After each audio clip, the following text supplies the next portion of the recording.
Pada zaman dahulu, ada sebuah istana yang indah di negeri antah berantah. Di istana yang megah ini, hiduplah ratu yang paling cantik. Ratu punya satu permohonan agar dia bahagia, yaitu ingin memiliki bayi perempuan yang cantik. Suatu hari di musim dingin, saat ratu menjahit di dekat jendela, dia tiba-tiba tertusuk jarum. Dia segera mengusap darahnya dengan selembar kapas, dan saat itu dia mengucapkan permohonan. Aku berharap punya bayi perempuan yang kulitnya seputih salju, matanya lebih cerah dari permata paling berkilau, bibir semerah ceri, dan hatinya penuh sukacita. Dan suatu hari, permohonan ratu baik itu menjadi kenyataan. Dia melahirkan seorang bayi perempuan yang cantik. Mereka menamainya Putri Salju. Tahun berlalu dengan cepat, tetapi kebahagiaan mereka tidak berlangsung lama. Ratu baik hati jatuh sakit dan tak lama kemudian meninggal dunia. Tak berapa lama, raja semakin tua dan menjadi sangat lemah. Jadi dia menikah lagi dengan seorang perempuan. Ratu baru ini cukup cantik, tapi hatinya jahat. Dia seorang wanita yang sombong dan pencemburu. Setiap hari, ratu akan melihat ke cermin ajaibnya dan menanyakan pertanyaan ini. Cermin-cermin di dinding, siapakah wanita tercantik di seluruh negeri? Dan cermin ajaib akan menjawab, tak ada yang mulia, Andalah satu-satunya wanita paling cantik. Dan ratu akan sangat senang dengan jawaban ini. Sejak kedatangan ratu jahat, semua yang ada di istana mulai berubah. Karena perbuatan jahatnya, kerajaan menghadapi banyak sekali masalah. Jadi untuk mengatasi masalah itu, raja harus pergi dari istana. Ratu jahat sangat senang karena kini raja pergi, dia bisa melakukan semua sesuka hatinya. Tahun berlalu dengan cepat dan Putri Salju tumbuh menjadi gadis yang cantik. Di tempat yang tak terlalu jauh, seorang pangeran tiba-tiba melihat bayangan Putri Salju di sungai tempat dia minum air. Dia segera melihat sekeliling, tetapi tidak melihat seorang pun selain burung-burung di atas kepalanya. Pada suatu hari, ratu berada di depan cermin ajaibnya lagi. Cermin-cermin di dinding, siapakah yang tercantik di seluruh negeri? Cermin menjawab, Begini, maaf, tapi bukan Anda ya ratuku. Putri Saljulah wanita tercantik. Ratu sangat marah ketika mendengar jawaban cermin ajaib. Dia segera memanggil pemburu favoritnya dan memberi perintah yang menakutkan. Bawalah Putri Salju ke hutan dan ambil jantungnya untukku.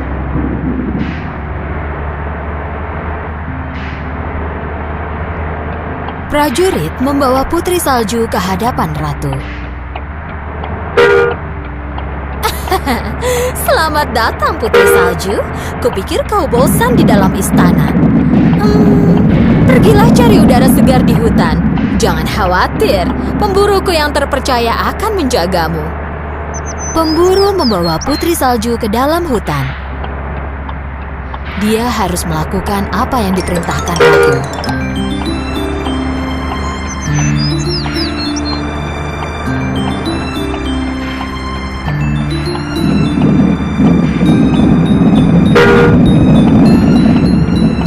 Tapi melihat Putri Salju yang berhati murni dan baik itu, pemburu tidak dapat melukainya. Pemburu memperingatkan Putri Salju agar jangan kembali ke istana. Saat matahari terbenam, dia meninggalkan Putri Salju di hutan dan kembali ke istana. Putri Salju sangat takut di hutan gelap itu sendirian. Dia duduk di bawah pohon dan mulai menangis. Sampai akhirnya, dia tertidur. Di pagi harinya, Putri Salju terbangun oleh kicauan burung dan banyak sahabat hewan kecil yang mengelilinginya. Karena hewan-hewan ini tahu dan mencintai Putri Salju, mereka menunjukkan jalan padanya. Mereka membawa Putri Salju ke rumah mereka yang juga sekecil tubuh mereka. Dengan ragu, Putri Salju membuka pintu. Semua yang ada di dalam rumah itu berukuran sangat kecil dan berantakan. Putri Salju tak bisa menebak siapa pemilik rumah itu, tapi dia tak punya tempat tujuan lain. Jadi dia memutuskan untuk bersih-bersih.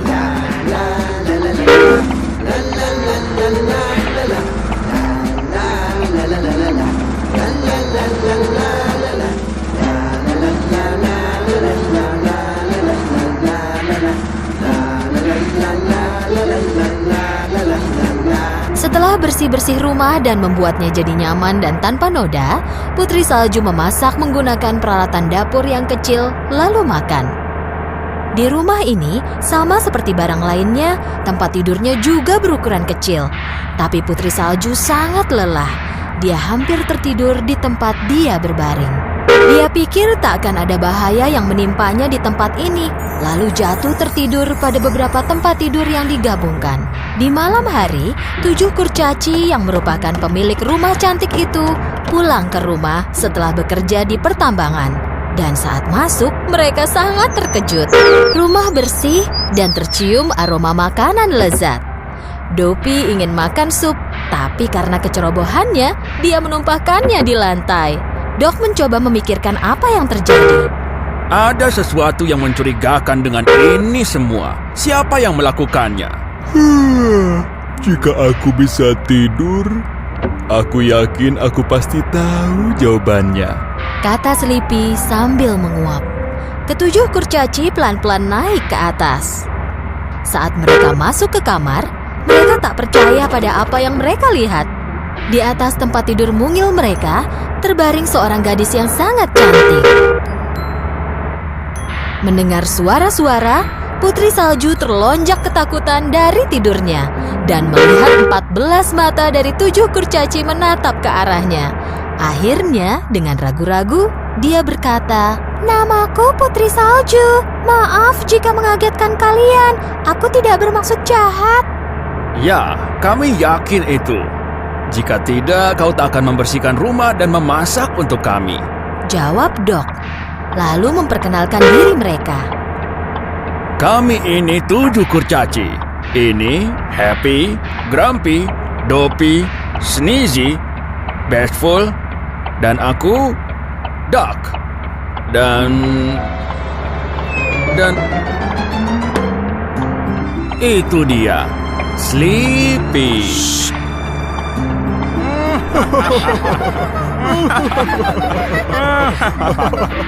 Putri Salju senang sekali karena punya 7 orang teman lagi yang menyenangkan. Ia bercerita tentang semua yang telah terjadi. Ketujuh kurcaci sangat sedih mendengar semuanya. Mereka meminta Putri Salju tinggal bersama mereka. Putri Salju setuju dan selalu membantu. Mereka mulai hidup bahagia dan damai. Tapi kebahagiaan mereka tak berlangsung lama. Suatu hari, Ratu menanyakan pertanyaan yang sama ke cermin ajaibnya. "Cermin-cermin di dinding, siapakah wanita tercantik di seluruh negeri?" Jawaban cermin masih sama. Begini, maafkan aku, tapi bukan Anda yang mulia. Putri Salju, dialah yang tercantik dari semuanya. Tapi Ratu pikir Putri Salju sudah meninggal. Ratu sadar bahwa jantung yang pemburu bawakan sebenarnya jantung rusa dan memutuskan untuk melakukannya sendiri kali ini. Pagi hari yang menyenangkan di rumah 7 kurcaci. Putri Salju mengantar kurcaci bekerja dengan ciuman di pipi mereka. Dok mengulangi peringatannya seperti biasa. Jangan lupa aturan kita. Jika ada orang asing mengetuk pintu saat kami tidak di rumah, jangan dijawab. Baiklah Dok, tapi kalian jangan terlambat pulang ya. Saat Putri Salju menyiapkan makan malam, terdengar ketukan di pintu. Dia tak mengira kurcaci akan pulang jam segini. Siapa itu? Dok, apa itu kalian? Dari luar terdengar suara wanita tua. Aku tak bermaksud jahat, Nak. Tolong buka pintunya. Melalui lubang pintu, Putri Salju melihat wanita tua malang di luar yang dia pikir tak mungkin menyakitinya. Jadi dibukanya lah pintu. "Oh, gadis cantik. Aku ini wanita tua yang kebetulan lewat. Jika kau berikan semangkuk sup, aku akan sangat berterima kasih. Putri Salju membawa masuk wanita tua itu dan menawarkan semangkuk sup panas.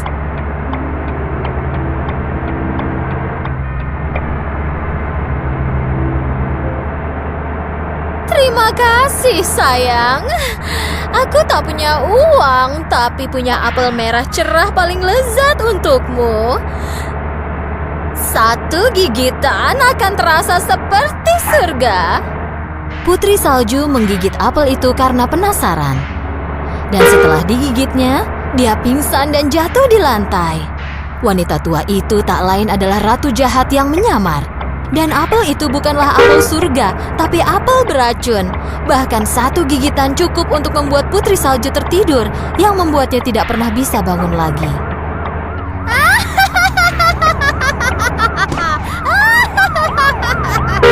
Ketika 7 kurcaci pulang, mereka menemukan Putri Salju terbaring di lantai.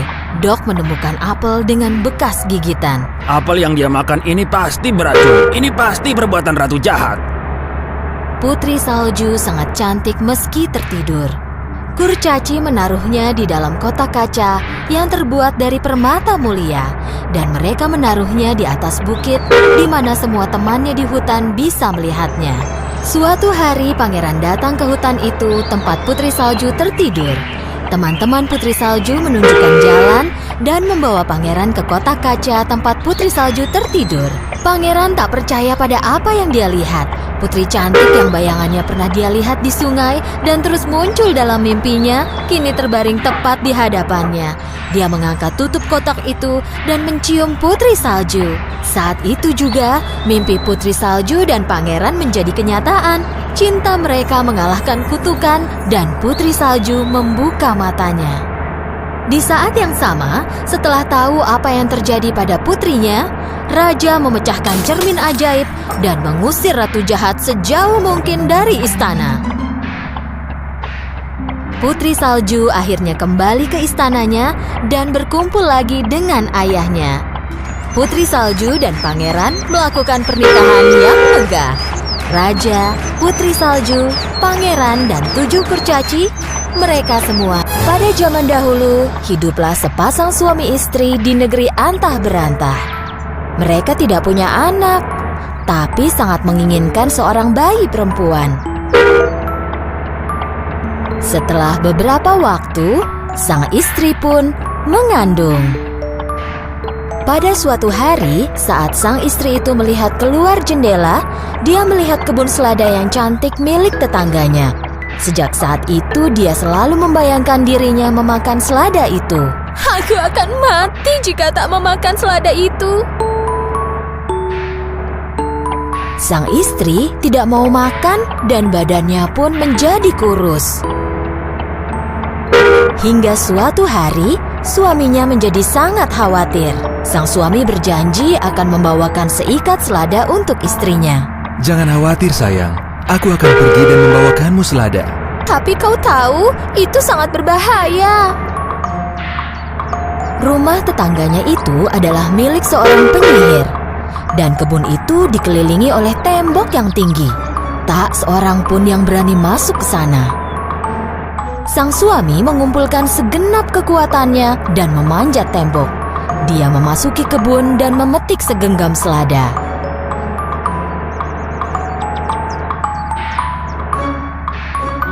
Istrinya memakan selada itu dengan sangat senang dan merasa agak lebih sehat. Tapi sayangnya, segenggam selada tidak cukup untuknya. Besoknya, sang suami pun pergi lagi ke kebun itu. Tapi kali ini, penyihir sudah menunggunya. Beraninya kau masuk ke kebunku dan mencuri seladaku. Istriku sedang hamil dan ingin sekali makan selada dari kebunmu. Kau kan bisa meminta izinku dulu. Kami semua sangat takut padamu. Kupikir kau tak akan mengizinkanku. Maafkan aku. Memaafkanmu? Kau akan dihukum.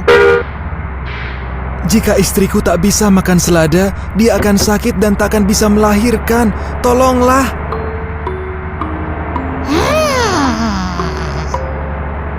Bagaimana kalau kita buat kesepakatan?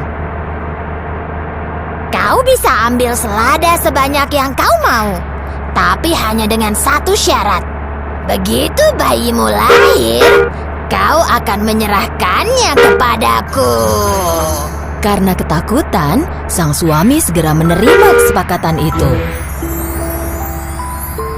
Setelah beberapa bulan, bayi mereka pun lahir. Tak lama kemudian, sang penyihir datang dan membawa pergi bayi itu. Dia menamainya Rapunzel. Karena jenis selada yang dimakan oleh ibu sang bayi itu bernama Rapunzel. Penyihir merawat bayi itu dengan baik. Saat Rapunzel berusia 16 tahun, dia menjadi gadis muda yang sangat cantik. Penyihir menaruhnya di menara yang tinggi di tengah-tengah hutan. Tetapi menara ini tidak ada tangganya. Hanya ada satu jendela kecil di puncak menara. Penyihir tak pernah memotong rambut pirang gadis cantik itu. Saat penyihir mengunjungi Rapunzel, dia akan berteriak memanggil dari bawah. Rapunzel! Rapunzel! Turunkanlah rambut emasmu. Ini ibumu, sayang. Rapunzel menurunkan rambut emasnya yang dikepang melalui jendela kecil itu. Dan dengan bantuan rambut Rapunzel, penyihir dapat naik ke puncak menara. Hal ini berlangsung selama bertahun-tahun. Pada suatu hari, seorang pangeran berburu di hutan itu dan mendengar suara nyanyian yang merdu dari dalam hutan.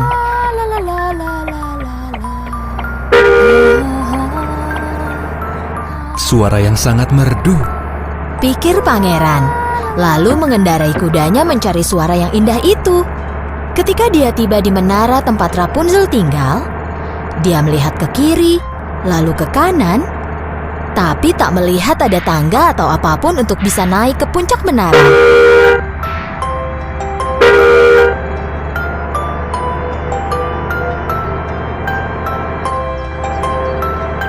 Karena terpesona oleh keindahan suara itu, pangeran datang ke menara itu setiap hari, tapi tak bisa memecahkan bagaimana caranya bisa naik. Pada suatu malam, sekali lagi pangeran mendekati menara itu. Dia melihat sang penyihir menunggu di bawah menara. Rapunzel! Rapunzel! Turunkanlah rambut emasmu. Ini ibumu, sayang.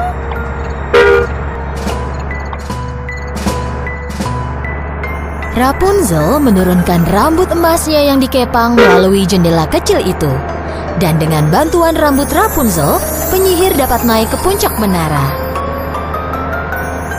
Keesokan harinya, tepat setelah matahari terbenam, pangeran pergi ke menara.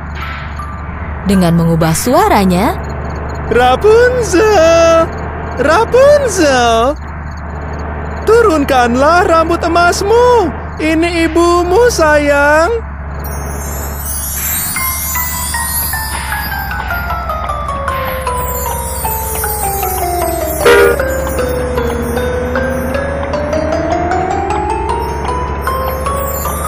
karena pertama kali dalam hidupnya melihat orang selain ibunya, Rapunzel sedikit takut.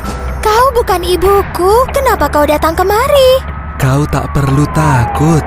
Aku mendengar nyanyianmu dan jatuh cinta dengan suaramu. Aku hanya ingin melihat siapa pemilik suara itu.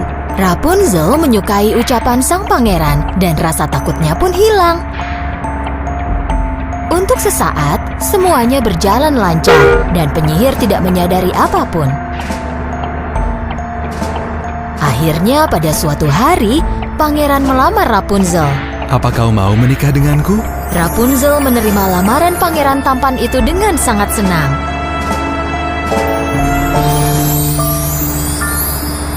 Tetapi Rapunzel tidak punya cara untuk turun dari menaranya.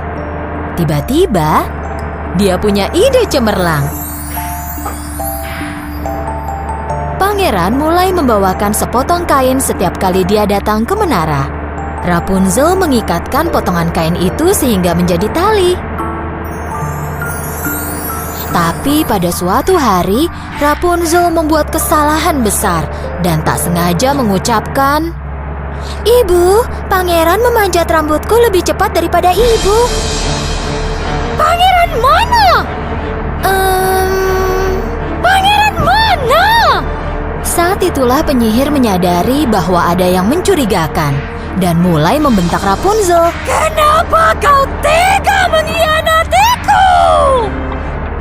Aku hanya berusaha melindungimu dari kejahatan dunia ini." Karena tak bisa menahan murkanya, penyihir tiba-tiba memotong rambut emas Rapunzel yang indah.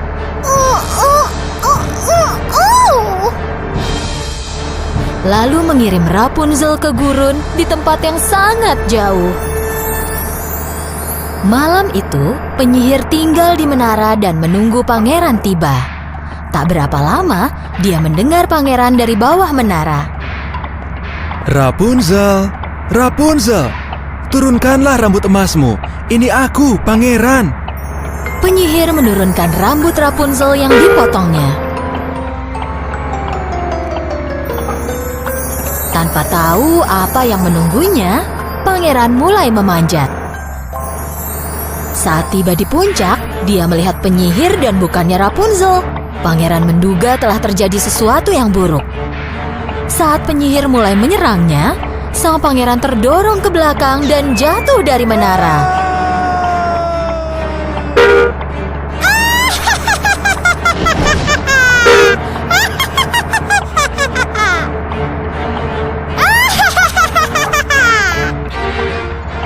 Berkat semak-semak yang ada di bawah menara, pangeran tetap hidup. Tapi karena duri menusuk matanya, dia tak bisa melihat lagi. Pangeran yang buta itu terus berjalan mengitari hutan, mencari Rapunzel sambil menangis. Dia makan tanaman dan buah yang tumbuh liar yang ada di hutan. Dia berjalan sangat jauh, sehingga akhirnya tiba di gurun tempat Rapunzel tinggal. Dan tiba-tiba terjadi sesuatu yang tak terduga. Pangeran mendengar suara nyanyian yang merdu. Dia langsung mengenali pemilik suara itu. Ini suaranya Rapunzel. Dia mulai berjalan ke arah suara indah itu. Dia berjalan sambil berteriak, Rapunzel, Rapunzel, Rapunzel. Rapunzel juga mengenali suara pangeran. "Pangeranku!" Rapunzel berlari ke arah pangeran. "Pangeranku!" Akhirnya mereka pun bertemu. Setelah melihat pangeran, Rapunzel memeluk pangerannya dan menangis bahagia. Air mata Rapunzel membasahi mata pangeran. Dan tiba-tiba terjadi mukjizat. Dan mata pangeran terbuka. Dia bisa melihat lagi. Melihat hal ini, Rapunzel senang sekali.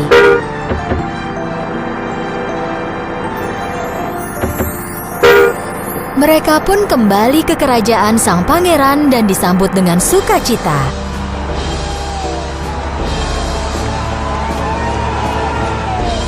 Dan mereka hidup bahagia selamanya.